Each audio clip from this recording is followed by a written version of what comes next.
Hey everyone, hope you guys are doing well. I know it's been a while since I made a video, but I've been pretty busy at work. Fortunately, I had to let go of a couple people, so I've been working extra hours since about February. But just wanted to make a short video, let you guys see some of the progress that I've had with the tank and tell you a few of the updates that I've got going on. For the ones that have checked out my videos before and kind of remember what I've got, I added in a little sail fin tang there. I also got that Midas Blenny. Let's see here. There's a old faithful. Her name's Mandy. Obviously, there's enough pods in there that have kept her fed since I started the tank last July.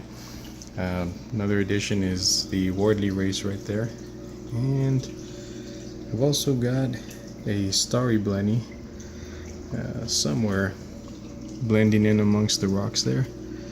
But he's probably about, I would say about 2.5 to 3 inches in length. Doing pretty well.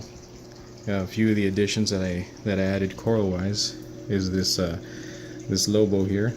I also added a couple of, well, not really a couple, but one bigger hammer, a little torch there. Got a Duncan. That one actually only started off with 2 heads.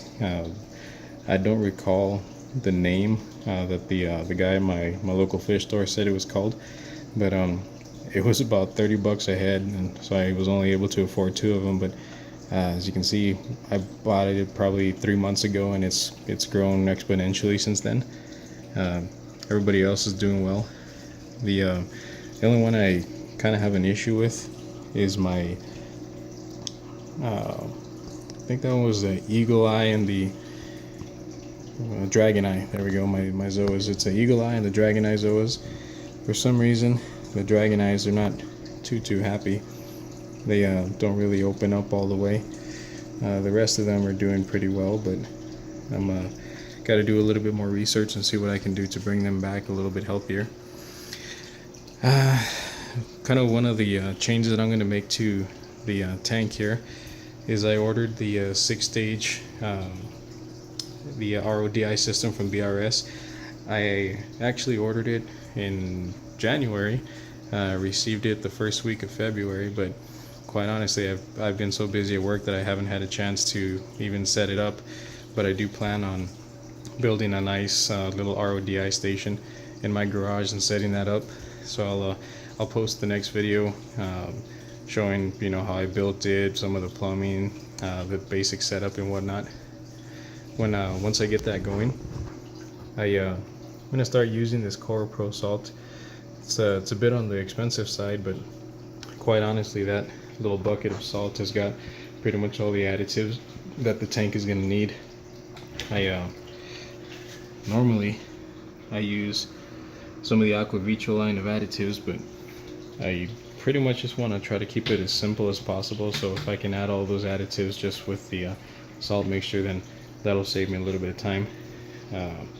For those of you that test your water regularly, which I generally tend to test mine about once a month really now that it's been established. She's about 10 months old, so I don't really have to worry too much about the the fluctuations in the levels. But I noticed before when I was using the API kits, I had quite a bit of problems with getting incorrect readings, mainly with nitrates. My nitrates, they always showed to be 70, 80, even up to 90 parts per million, and it just didn't seem right because all the corals were doing well, the fish were doing well.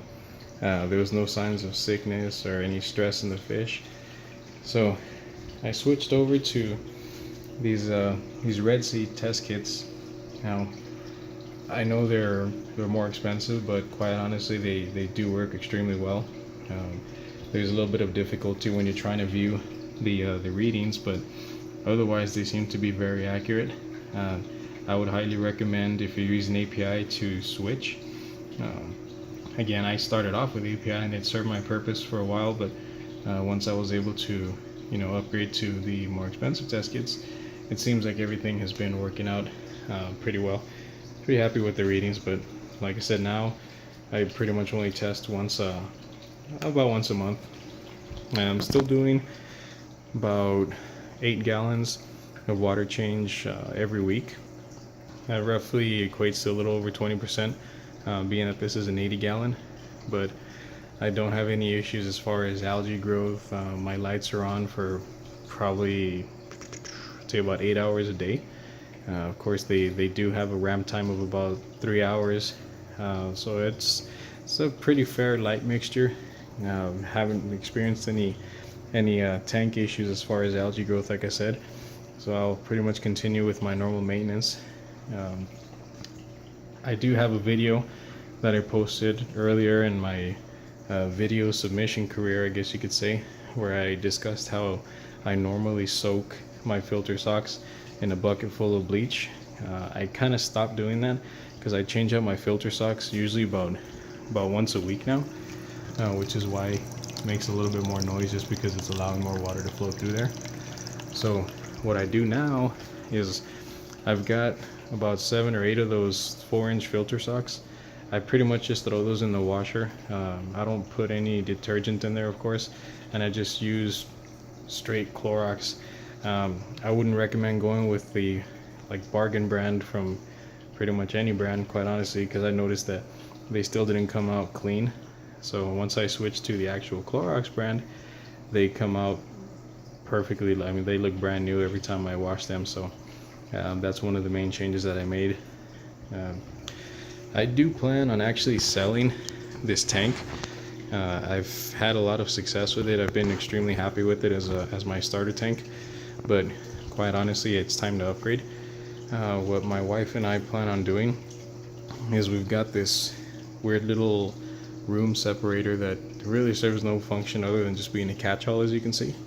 We're gonna pretty much take that down completely, and I'm gonna have a tank that's gonna extend from the wall all the way out here, which is about 5 feet.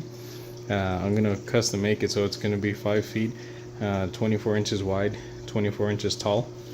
And basically the purpose of that is just so I can have a viewing area from both sides. So rather than not really being able to see the fish tank from this side of the room, it's going to take place of this whole little wall section there, so you can view it from our tiny little dining table and from our living area.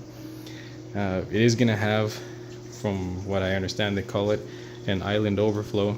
So all the overflow is going to be like closest to the wall. It's going to go down. I'm actually going to get a sump system for this one. I know I rave about this all-in-one type of design, but I do see the benefits in a sump system. I know it's a bit more work, but I just want to have more tank space. You might see a little bit of plumbing work towards the back of the wall there, but otherwise I'll make it as neat and clean as possible. That's going to take some time because apparently there's a gentleman that he custom makes tanks to the dimensions that you need, and I've done research and I can only find tanks that go from 4 feet in length up to 6 feet. But I'm looking for a 5-footer, like I said, 5 foot by 24 inches wide, 24 inches tall. And I found somebody that'll custom make it with that Starfire glass, which this innovative marine tank, it uses the low iron type of glass, and I've been really happy with it. So I plan on sticking with that type of setup. That's just a quick and dirty of what's been going on with the tank.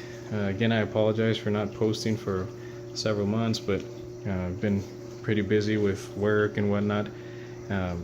Some of you have commented asking how my son is doing, because he was actually born October of last year, which my tank was just a few months old.